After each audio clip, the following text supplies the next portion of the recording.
Episode 17. I think I'll make this a shorter recording session than I've done previously. In the past, I've only really been waiting until I've had the perfect conditions to make these recordings, when all the stars align.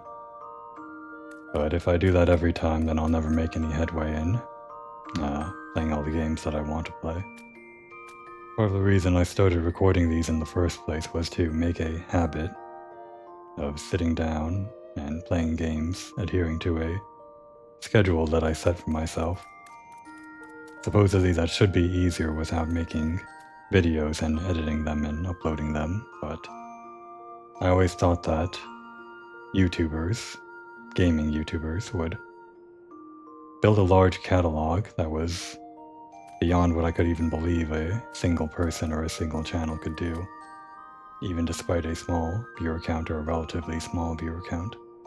I thought that if I could mimic that kind of output, or mimic the format that those people do when creating those videos, I could at least play as much games as they do, even if I'm not really after the same kind of channel that they're building.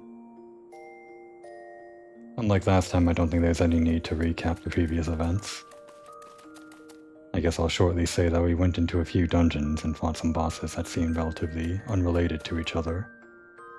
But at the end of all that, we met with Thancred, who invited us to meet with the Scions of the Seventh Dawn. Perhaps the only thing that was really important from our last recording session. Actually, in between that session and now, I logged in a couple times just to take care of some things. I noticed my gil increased dramatically. For some reason I received 1,000,000 gil. Sometime after starting this character, I don't really know why it took so long, but I understand that there was some kind of bonus reward for starting in a unpopulated world. Aside from the experience bonus, you get some gil to work with. All I really did with that was buy a few trinkets from the event, which I think is now over. But I don't really know what to do with this gil for now. I'm sure something will come up that I'll want to buy.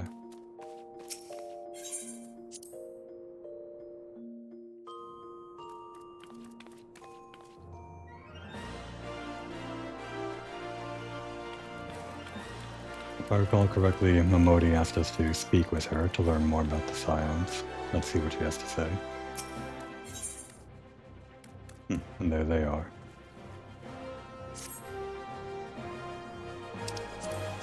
So, you want to know more then, do you? Well, ain't that a surprise? I swear, if I painted certain death on one door, and limitless wealth on another, 9 out of 10 adventurers would go to the first. And the other bloke wouldn't be able to choose on account of being old on. Anyway, don't say I didn't warn you. First of all, if you're wondering whether you can trust these Scions of the Seventh Dawn, you can. They're good people who've made it their mission to solve some of Eorzea's most pressing problems. Of course, that ain't no small task, and so they're always looking for dependable individuals to join them. Individuals like you, Komori. Now, I've been given leave to tell you where to find the Scions, but you must promise to keep this information to yourself. As you can probably imagine, it's something Eorzea's enemies would very much like to know. The Scions are headquartered in Vesper Bay, out in western Thanalan. The place you're looking for is called the Wakened Sands. Give your name to whoever is at the entrance, and you'll be let in. You're a woman in demand, Komori, and the days ahead promise to be busy. But I hope you won't forget your old friend Momodi. Drop in and tell me how you're faring from time to time, you hear? Right, well, I've said my piece. Off you go.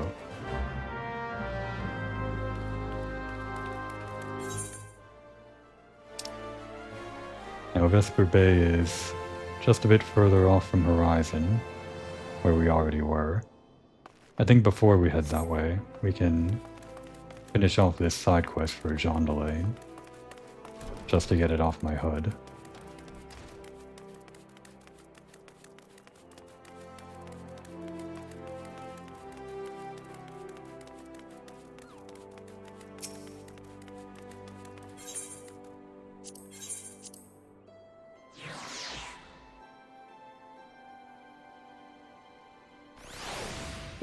Here I am with thousands of gil and I'm still using the airship.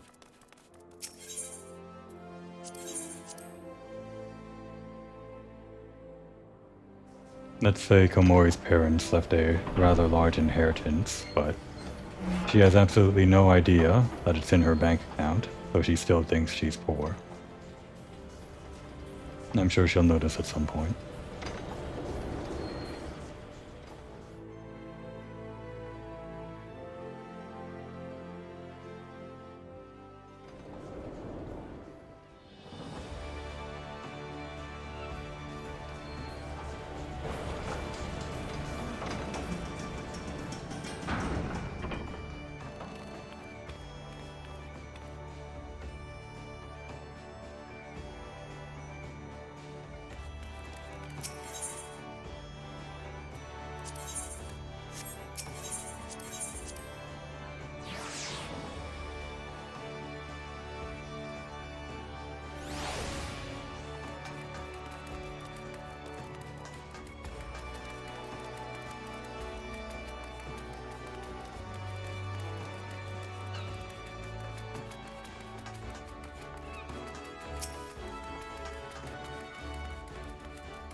If there is an ounce of compassion in you, friend, I beg of you, retrieve from me the tools of my trade, for I am none other than John Delane, the S. Ugh. We'll hand these over, but I'll get the experience on this class. Could this be? Yes, I can feel it. The light returns to my eyes. Power courses through my fingers. I live.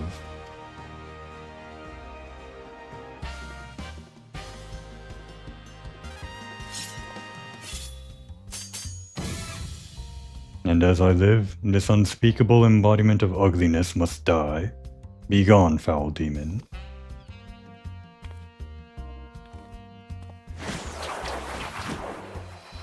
Aye.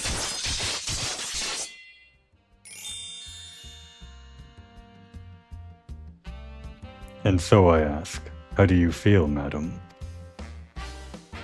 Why, it's as if, in but a single magnificent moment, I traveled beyond the void, and returned to my life as the embodiment of all that is beautiful in this world. Could it be? Yes, it must. How else to explain such power? You are the one whose coming was foretold. You, yes you, are the aesthetician. Aesthetician? In the flesh, madam. I am John Delane, crafter of coiffures so divine that Menfina herself doth begrudge my clientele their beauty. But let us speak of you, madam, for where a moment ago stood a fashion-challenged trump, now there stands a beauty reborn.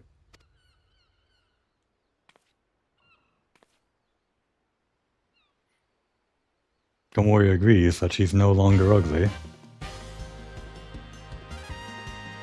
And you are the one I must thank for reviving my soul, that I might once again bestow my gifts on a realm bereft of beauty. A kindness I would intend to repay in full.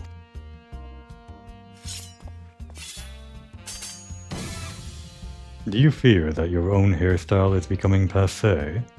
Fear the specter of ugliness, threatening to consume you? Fear not, friend, for it shall not survive my wrath.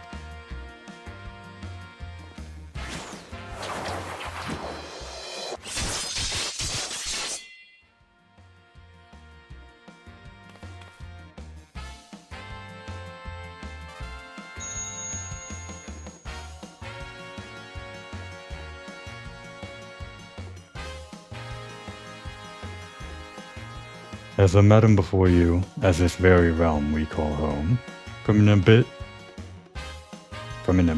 of unfathomable drabness, you shall rise anew.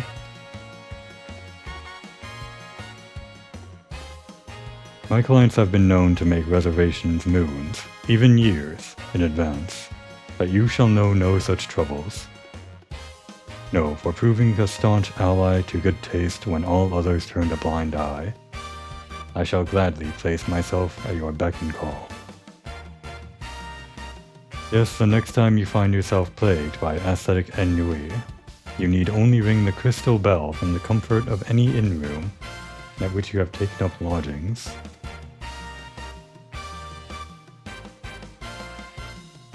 Jean Delane shall hasten to the scene. Yes, in a flash, the dreary, uninspired life you have hitherto known shall end.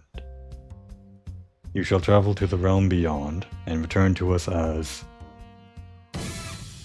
a beauty reborn. I give you this as a token as trust between us. Treasure it, for it is the key to a world of aesthetic wonders ordinary women shall never know.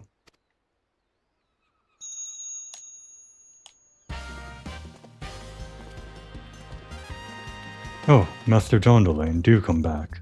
I've not made my next appointment.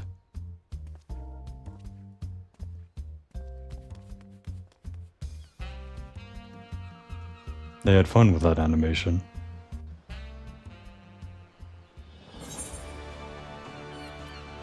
Jean Delane's token. A single visit.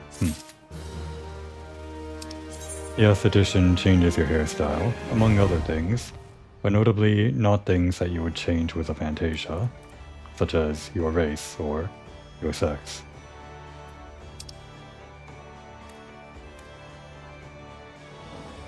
A few thousand gil is really nothing to us, but I guess the free token doesn't hurt.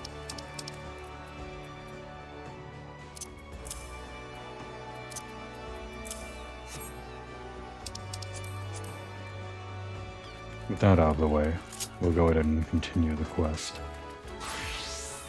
I will go ahead and teleport.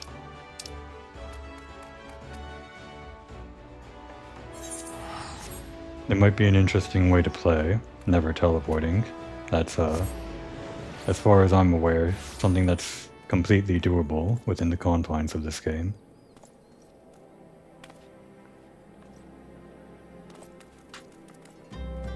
Now why couldn't we get this weather when recording last time?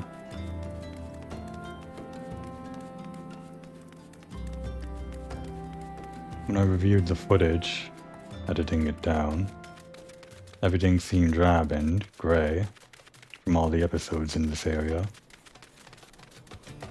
I think it was just a cloudy afternoon, maybe almost night. But even this is much better than it was back then, I think.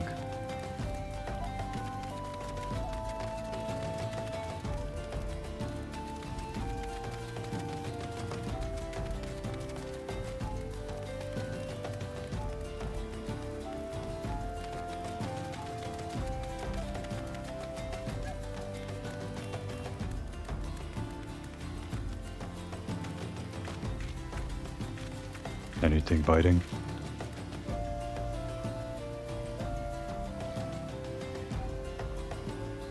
You eat the eyes.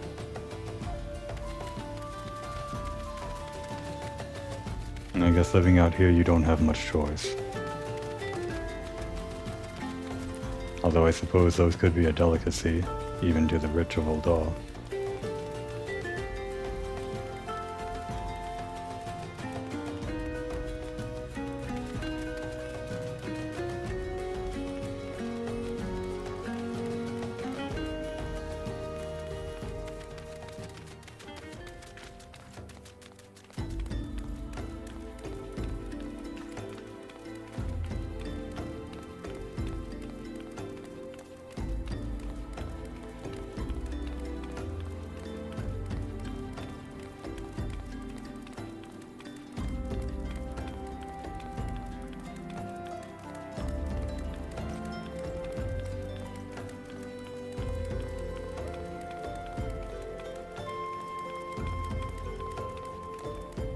And here we are in Vesper Bay.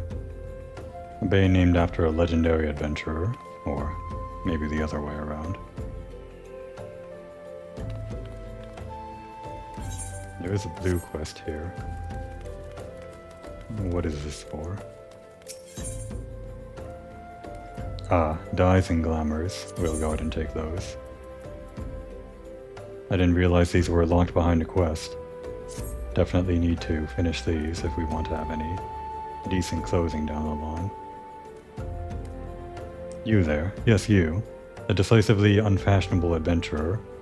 I mean, we just visited the aesthetician, but okay.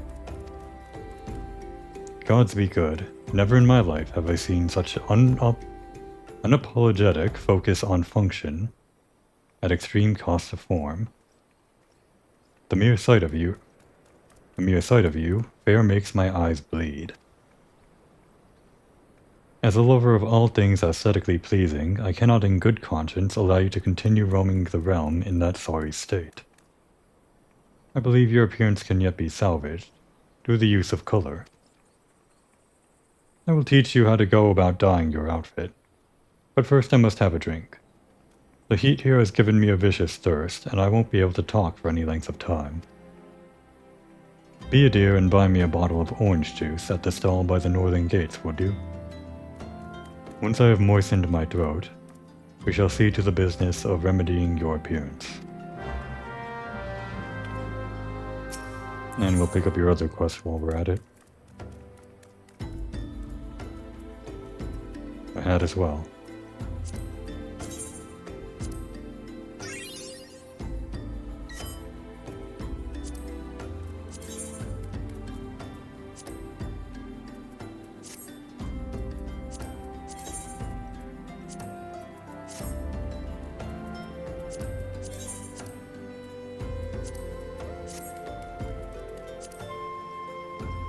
I suppose it works. I think we'll continue without it for now. Oh dear, dear, dear. This will never do. My sense of aesthetics simply won't allow it. How can you go out dressed like that? My dear, if only you'd spare a thought for style and coordination. I hope your guard holds up to a scuffle, because there's little else going for it. That's it. I've made up my mind. From this day forth, I'll take it upon myself to save you from any more fashion disasters. Let me see. So much that needs to be addressed.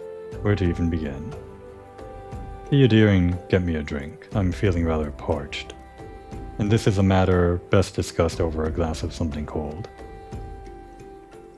Just go to the pissed paste, and as for Falkland, I'll have some blood orange juice. And tell her to make sure there's no pulp in it. Now off you go.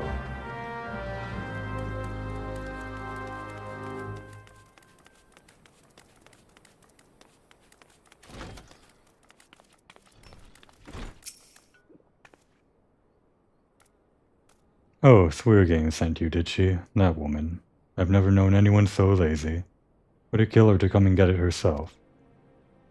Here you are. You shouldn't let her push you around, you know. Give her an ilm, and she'll take a mom.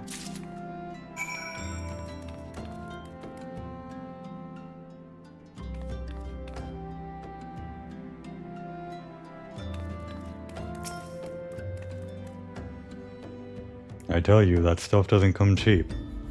The owner would have to up my pay before I can afford luxuries like that.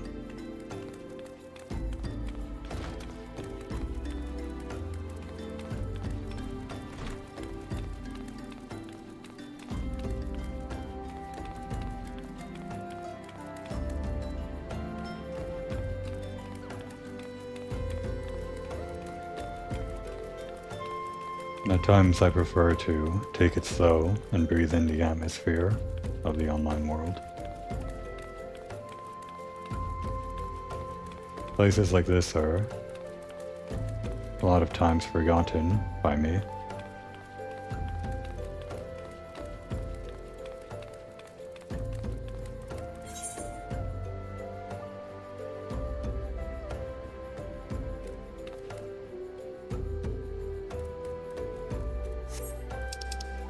Where is this orange juice?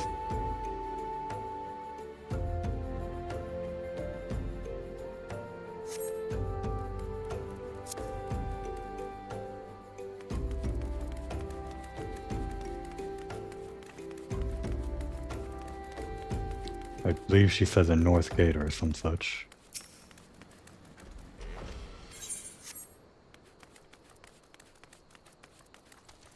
north is this way.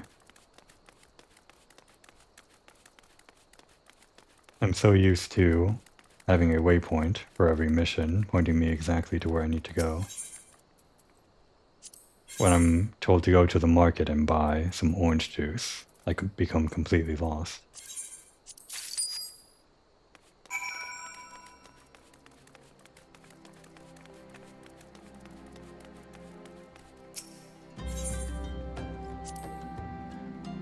Pray tell, have you brought my orange juice? Lest you have forgotten, the merchant who sells it can be found just inside the northern gates. And yes, I did forget, but I did also bring it.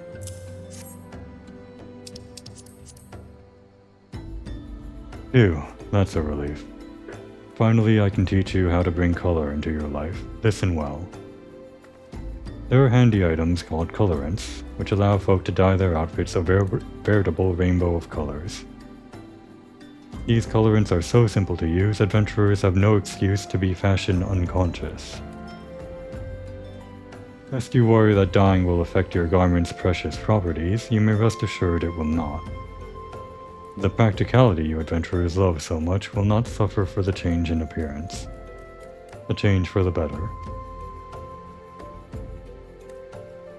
It should also gladden you to know that garments can be dyed repeatedly, so there is no fear of getting locked into one color. The garish pink that seemed like such a wonderful idea after a dozen glasses of red can be undone. And that is all you need to know about dyeing gear. Now what are you waiting for? Get out there and bring some color into your life.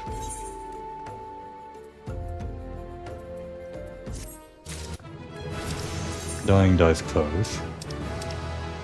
And furniture. Some gear cannot be dyed, some gear cannot be dyed. I guess our original clothes can.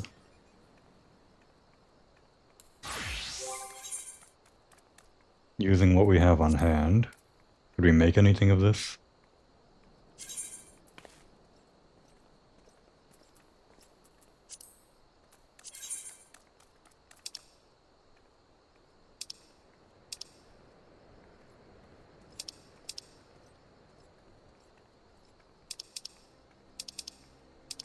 Well, the original color is better. Yellow's not too bad. Notably, they added a second dye channel with the most recent expansion. Something that allows more interesting variation, but I'm sure I'll play with that another time.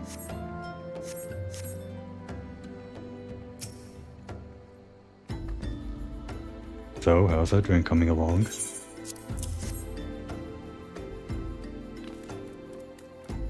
Oh, delicious. Nothing better on a hot day. Some say I have expensive tastes, but life's too short to settle for second best.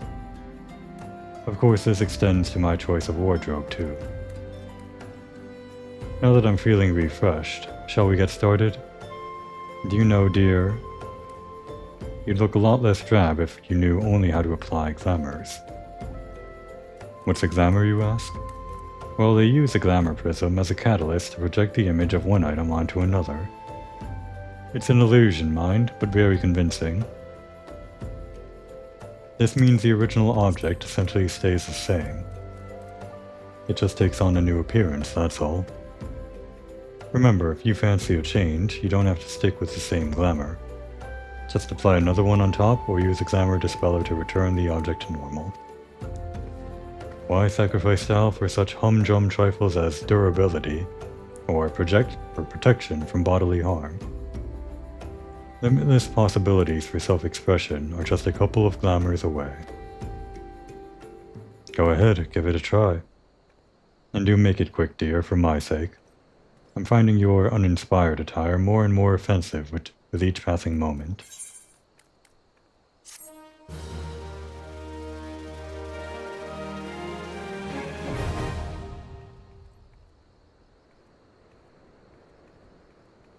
And the glamour dresser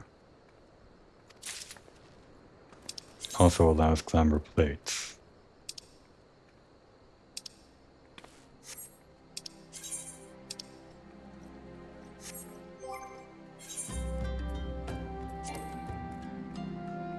I guess this isn't a sanctuary. Well, no need for a tutorial on that. Another one. Did we just unlock this?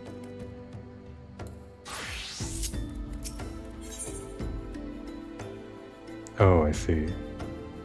This is for a dungeon. Hail, adventurer. You are the expression of one who seeks new battlegrounds to hone your burgeoning skills. Do not ask how Nedrick knows, he simply knows.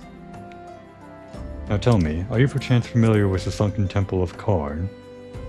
I will not hold it against you if you are not. The ruins only surfaced when the calamity split the ground asunder after all.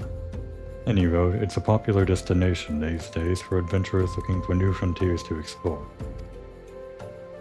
If you're keen to join them, why not make the journey to southern Danaland and visit the temple for yourself? What with the many dangers that lurk within, the immortal flames are keeping close watch over the place. But a Lalafell by the name of Bibimu should be able to offer you passage.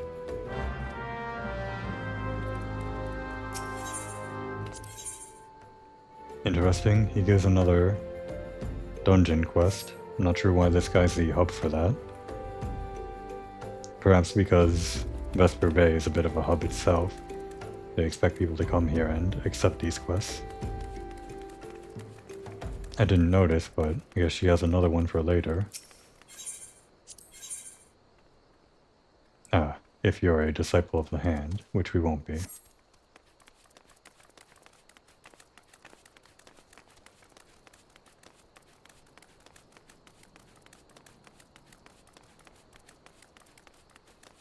And this is for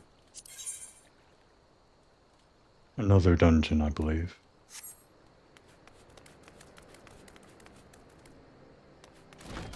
Well, I think with all that out of the way, we can speak with the woman herself, Tataru.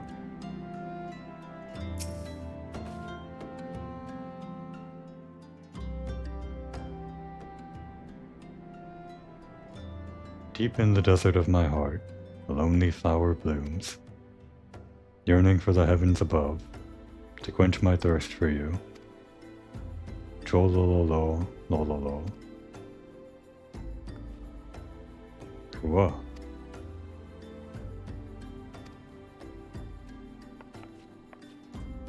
I would thank you not to sneak up on me like that. Now please be advised that this is private property. Unless you have pertinent business here, I must ask you to. Here at the behest of Tancred. My sincerest apologies. May I please have your name?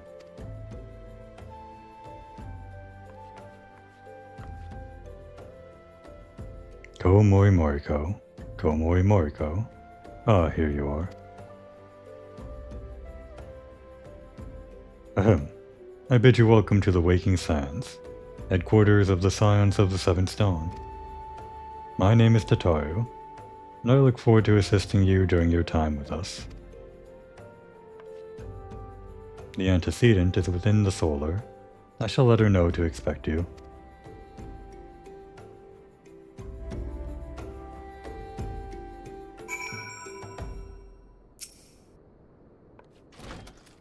The antecedent awaits downstairs, within the solar.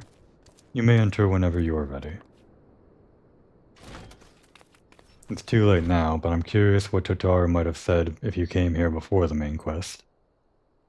Probably passing this off as some kind of front for a business. I'm not sure what the business would be. It's just a building in the middle of nowhere.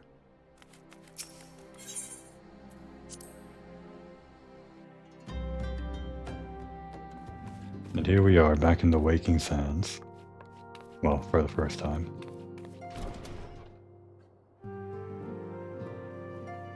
It's strange.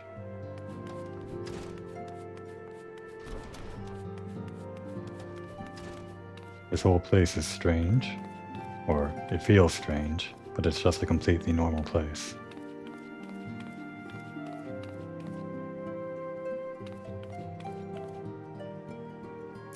Carvatia? The antecedent made me an offer I couldn't refuse.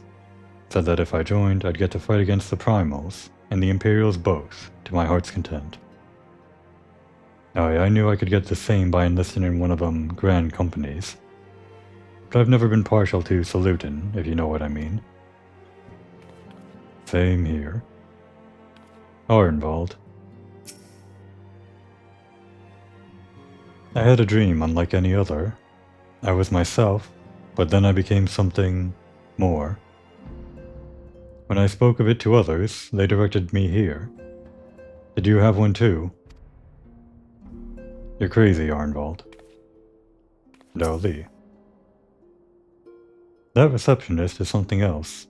Did you perchance notice how small she's written the names in her roll? I couldn't make out a single one, no matter how hard I tried.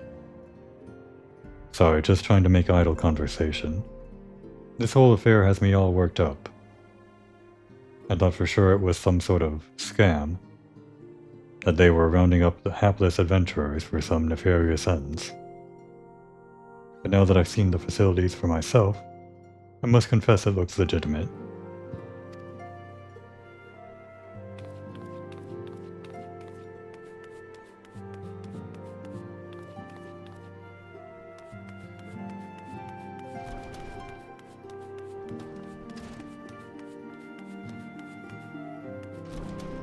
These ones don't have names.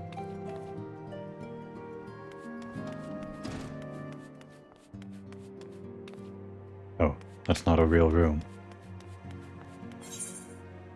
Does that ever become a real room? I don't think so.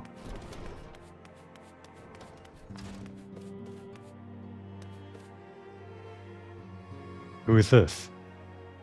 I can't remember. I take it you are Komoi Moriko. Tatori sent word that you had arrived. Lady Minfilia has eagerly awaited your coming.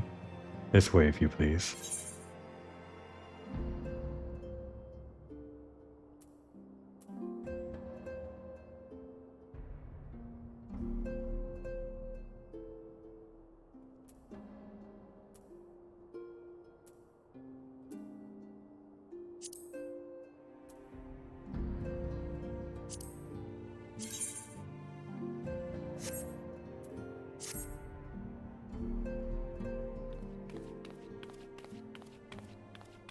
So you're the adventurer of whom I've heard so much.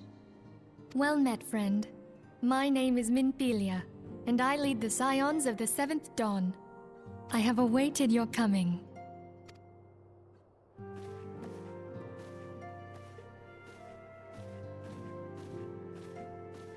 Please, be at ease.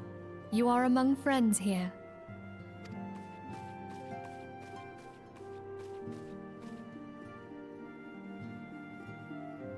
No doubt you are ripe to burst with questions. But have patience. All will be revealed in time. First, let me begin by telling you who we are and what we do. We are the Scions of the 7th Dawn, an order that transcends political boundaries. Our single objective is the preservation of the future of Eorzea. Among our gravest concerns are the godlike beings known as the Primals. Their existence is a bane upon Eorzea, nay, the world at large, and we have striven to find a lasting solution to the threat they pose. Our order is home to a number of individuals who, like you, possess a rare and special talent. This talent takes various forms, but one holds particular interest for us. Tell me, have you ever experienced a sudden, inexplicable loss of consciousness? Have you ever had the sensation of being pulled away from reality? Felt as though you were hovering in space, a mind without a body? All these things are the manifestations of your talent. Yours is the power to transcend the boundaries of the soul, a power known as the Echo. The Echo allows you to pass through the walls of a man's soul and hear the resonations of his past. You will be there in his memories and see things as he saw them. You may even interact with that which you see, though you cannot change the outcome of events. For another blessing, the echo will enable you to know a man's mind even if you cannot comprehend his words.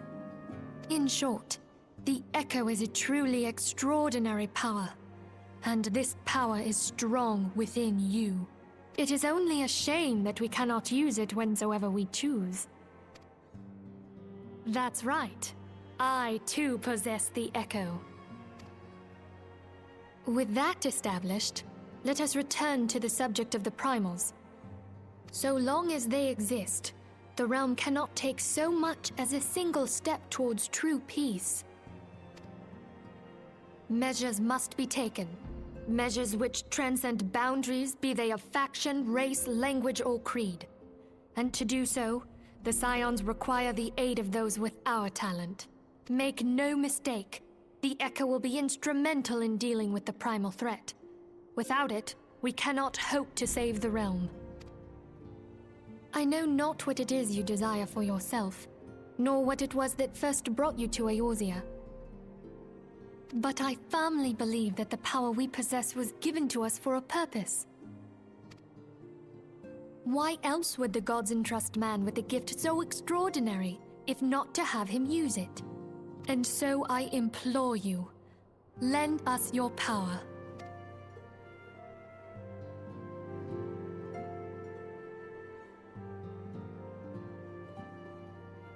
Naturally, your aid will not go unrewarded. We are fortunate to have a number of influential allies, and at a word from me, they will gladly afford you certain privileges that you might otherwise be denied. The right to employ retainers, for example. Are you familiar with them? They are individuals who may be relied upon to manage your assets and belongings on your behalf.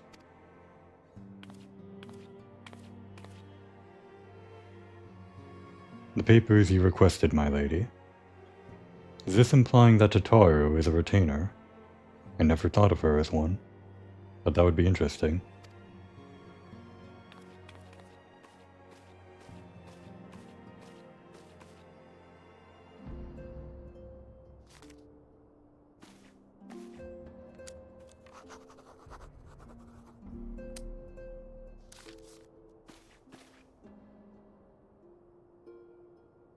Thank you, Tataru. The pleasure is mine, my lady.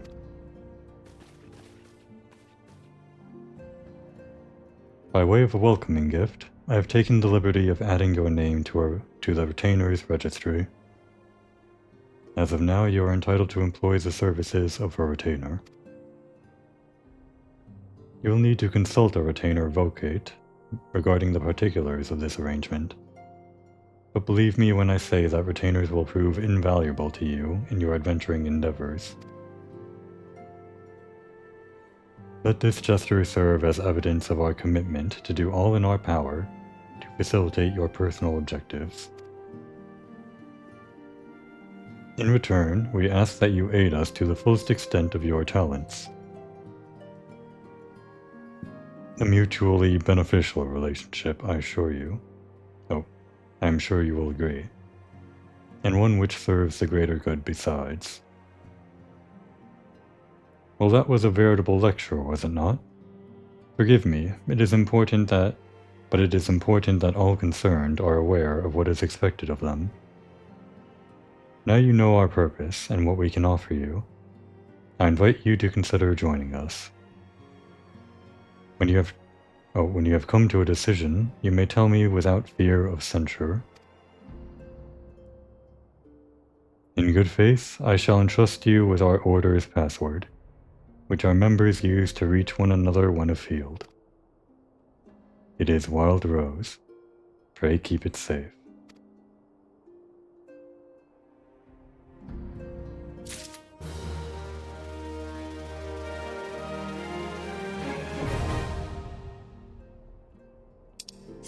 Retainers hold items and sometimes go out on quests to get more items. I'm not really sure how useful they are. I only use them for inventory storage, really. I'm sure there are other people that can too attest to their usefulness. I think that Komori was probably not very interested in joining these Scions, probably only showed up at the front door to see if she could beat anyone up around here.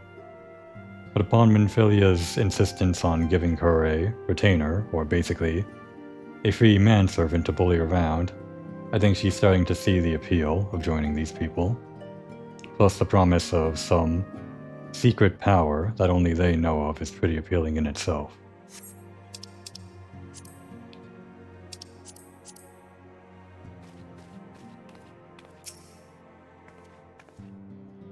Our organization, the Scions of the Seventh Dawn, was formed through the union of two separate entities. The first was comprised of Charlian natives such as myself, and was called the Circle of Knowing.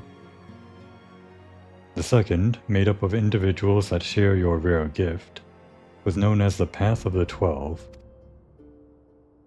The terrible events that ushered in the Seventh Umbral Era taught us that only together may we stand against the evil that seeks to consume us.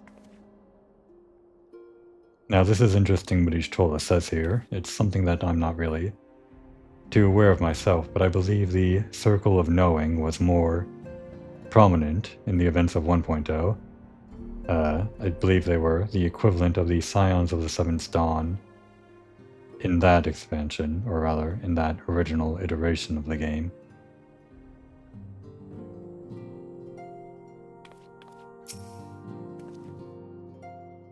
Summoning a primal is no small feat. It requires a tremendous concentration of ether, which is why the beast tribes go to such lengths to obtain crystals. Once they manifest in physical form, their unquenchable thirst for aether only grows stronger.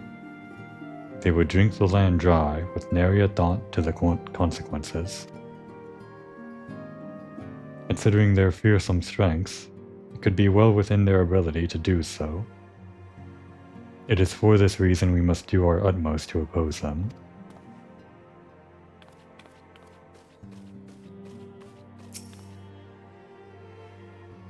This place is called the Waking Sands, and it's our headquarters. It used to be somewhere else, you know, but then a bunch of things happened and we ended up here instead.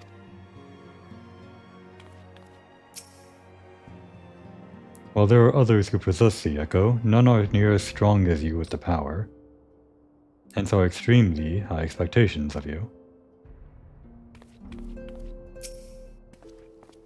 7 waning moons see 7 suns rise. Divine order of royals, fallen corpses rise. Thus the Divine Chronicles seek to warn us once more. The meaning of these words now shines clear. They evoke the dire circumstances of this imperiled age. The realm doth shudder and twist, and the dawn lies cowering neath the stifling blanket of night. And we abide. We await the coming of the unborn era's seed, the light which shall pierce the glowering darkness. And we pretty much met the Scions. Can you guess my favorite? It's Uriandra.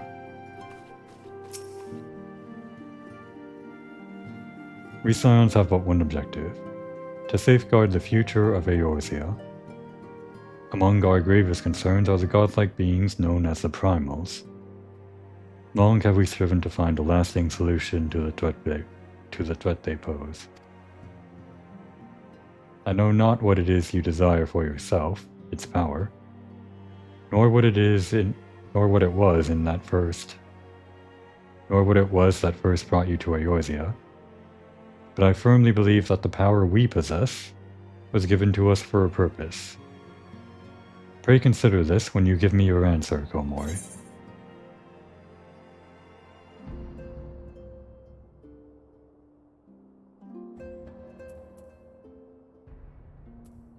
What happens if we say nothing? Okay, that's not an answer. The dangers are great. They are. Yet the risks we take are justified, given that which is at stake. It's no small endeavor. Small? No. Worthy? Undeniably.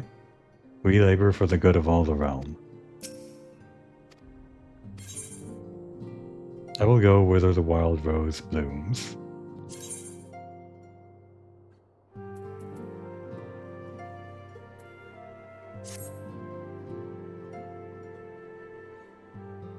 I take it you will help us.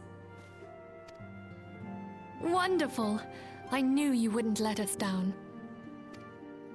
But come, I would introduce you to your friends in the Order. Tell me, does the name Sharlayan ring any bells? It used to be one of Eorzea's 6 city-states, and was situated in the northwest of Aldenard. The Sharlayans were the keepers of wisdom both old and new.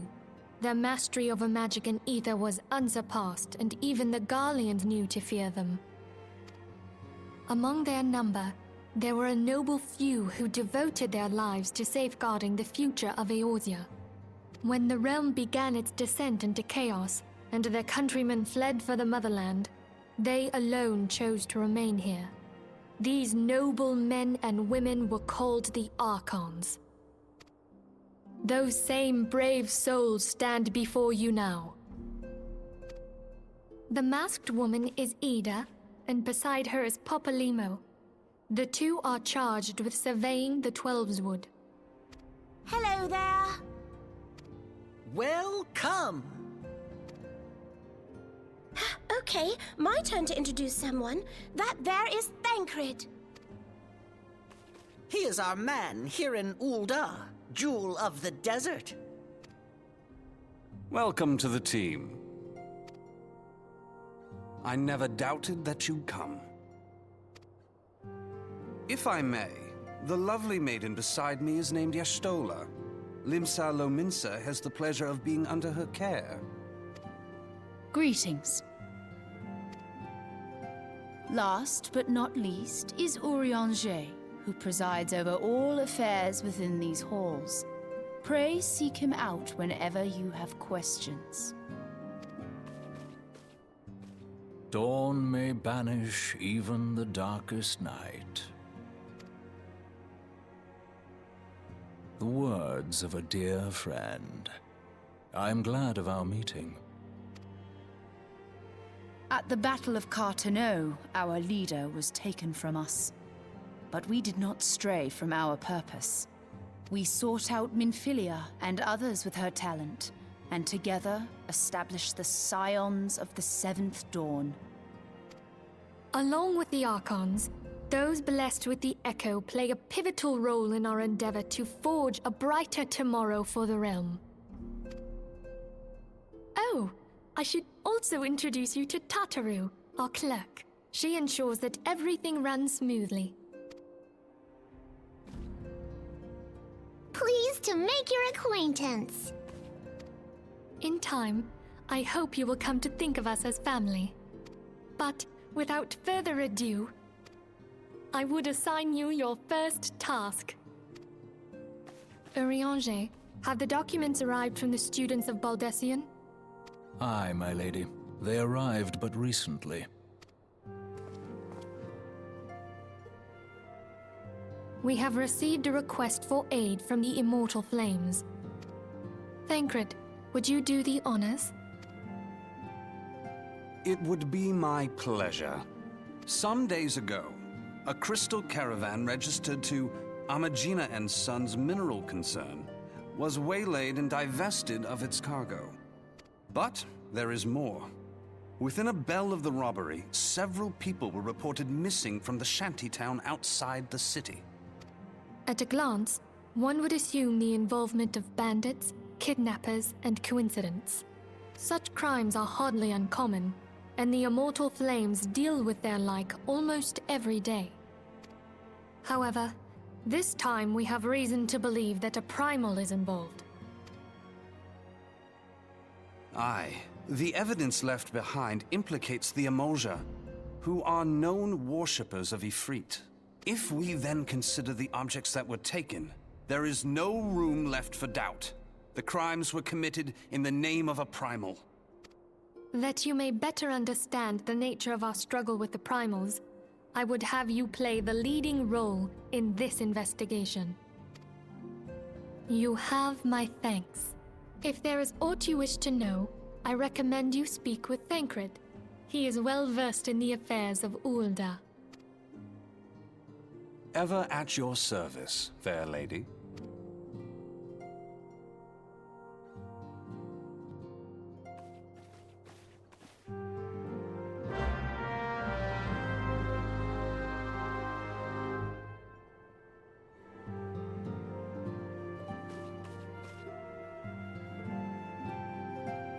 I think on that note, that's a good place to wrap up for now. The first day on the job is always just orientation and training and saying hi to everyone around the new building. We'll save the real work for another time. Now's the time to take a break.